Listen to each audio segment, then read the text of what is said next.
গতকাল শনিবার সকালে যশোর জেলার অভয়নগর থানার শ্রীধরপুর ইউনিয়নের ৮ নং ওয়ার্ডে হরিশপুরে ভাঙা রাস্তা মেরামত করে দেওয়া হয় বাংলাদেশ জামায়াতে ইসলামের উদ্যোগে। ভিডিওটা ভালো লাগলে সকলে শেয়ার করে দিন।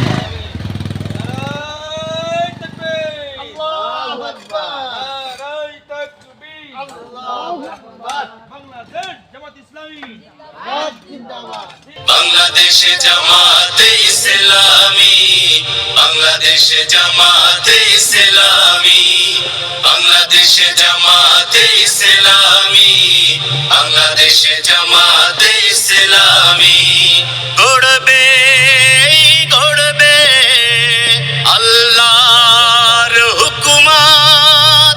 আগে কেমন ছিল আর এখন কেমন দেখা যাচ্ছে, রাস্তার কাজ সম্পূর্ণ হয়েছে, এই বিষয়ে কিছু কথা বলছেন আমাদের ৫ নং শ্রীধরপুর ইউনিয়নের পেশাজীবীর সংগ্রামী সভাপতি মাস্টার নাসির উদ্দিন।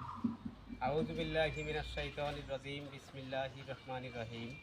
জামাত ইসলামের কর্মী এবং ছাত্র শিবিরের কর্মীবৃন্দ আছেন, সকলকে উদাত্ত আহ্বান জানিয়ে যে এই ধরনের সমাজ কল্যাণমূলক কাজ, শুধু এই কাজ না, সমাজে যত সংস্কারমূলক কাজ আছে সেই কাজে যাতে আঞ্জাম দিতে পারে সেই আশাবাদ ব্যক্ত করে আমি আমার সংক্ষিপ্ত কথা শেষ করছি। আমা তৌফিক ইল্লা বিল্লাহ। আসসালামু আলাইকুম ওয়া রাহমাতুল্লাহি ওয়া বারাকাতুহু।